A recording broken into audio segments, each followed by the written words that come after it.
Olá, eu sou o Roberto Coelho, você está em Um Lugar e Suas Histórias, e nós estamos falando aqui sobre a prova do Enem.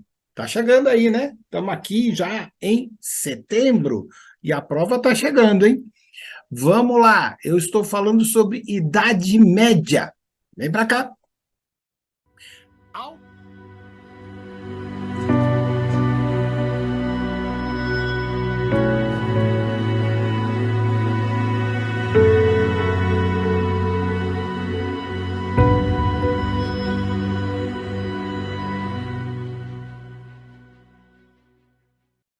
Alta Idade Média. A estrutura política da Europa se alterou muito com o fim, então, da união do Império Romano. Embora as atividades do povo bárbaro estejam frequentemente aí descritas como invasões, não se trata então de uma campanha militar, mas sim de migrações de populações inteiras para o território do Império. Não tem mais Império, estamos entrando, né? A migração foi facilitada pela recusa das elites romanas em financiar o seu exército. Simples assim. Os imperadores do século V eram, na maior parte dos casos, controlados por militares influentes, quase sempre estrangeiros, com uma descendência estrangeira. Após a interrupção da linha de sucessão, muitos reis substituíram as suas forças militares. Era também comum o casamento entre novos reis e a elite romana local. Isso deu origem a uma incorporação gradual dos hábitos das tribos invasoras na cultura romana, incluindo então assembleias populares, lideranças tribais, com grandes vozes ativas na ideia de política, né? Os artefatos deixados ali pelos romanos e pelos invasores são, na maioria, muito iguais, sendo todos de inspiração dos objetos tribais, dos modelos romanos que estavam ali. Então, não é assim as invasões e as coisas, não é desse jeito exatamente. De igual modo, a maior parte da cultura intelectual dos novos reinos estava completamente ligada à ideia romana. Gente, quase 1000 anos eles ficaram sendo cidadãos romanos. Tem que pensar isso, né? No entanto, uma diferença muito forte é a perda gradual do rendimento tributário em função de novas políticas. Muitas novas instituições governativas que financiavam os seus exércitos com o dinheiro de impostos, a atribuição de terras a alguns senhorios, isso levou então ao desaparecimento da coleta de impostos, uma vez que deixou de haver a necessidade de cobrança ou de cálculo de grande envergadura para isso.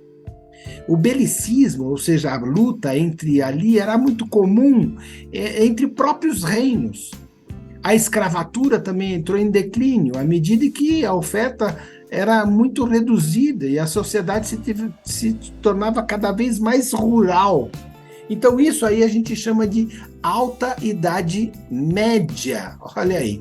Então, entre os séculos V e o século VIII, essa nova vaga de governantes preenche o vazio político deixado pelos romanos. Então, os ostrogodos vão se estabelecer na província romana da Itália, os burgúndios vão se estabelecer na Gália, hoje na França.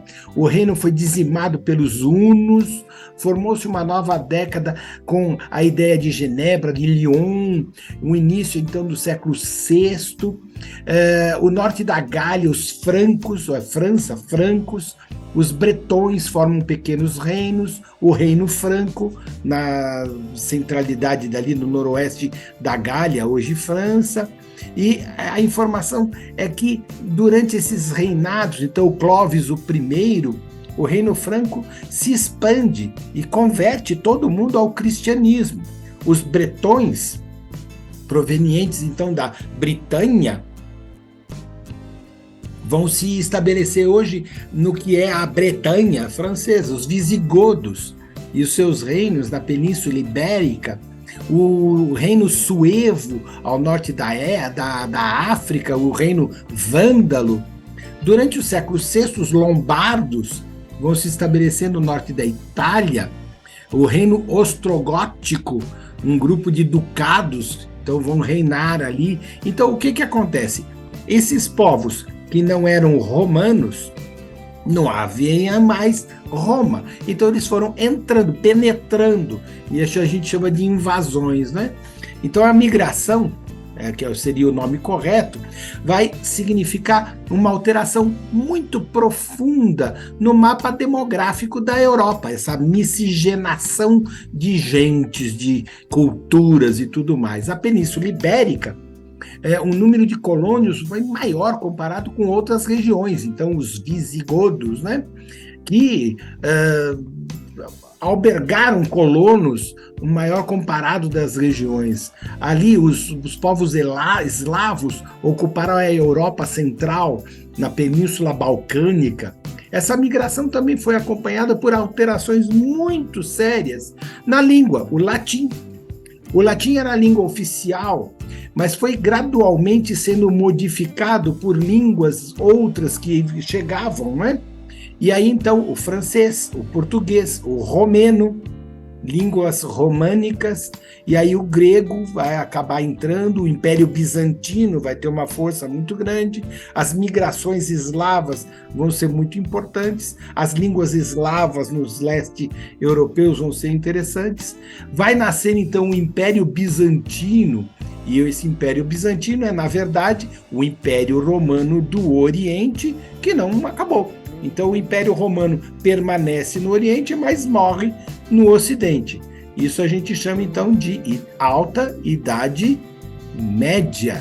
E olha aí, né? Então junto com isso vai chegar a expansão islâmica, né? O islamismo vai acontecer ali durante o século VII, né? Então o Império Bizantino, o Império Sassanida, o judaísmo, né? O zoroatrismo, então vão ser conhecidos ali, e o Maomé, né, que vai aparecer ali e vai começar então a ideia do islamismo, o grande Islã. As migrações bárbaras interrompem então uma ideia bastante intensa, que eram as rotas comerciais do Mediterrâneo. Vai cessar as exportações de mercadorias da África para a Europa por volta ali do século VII.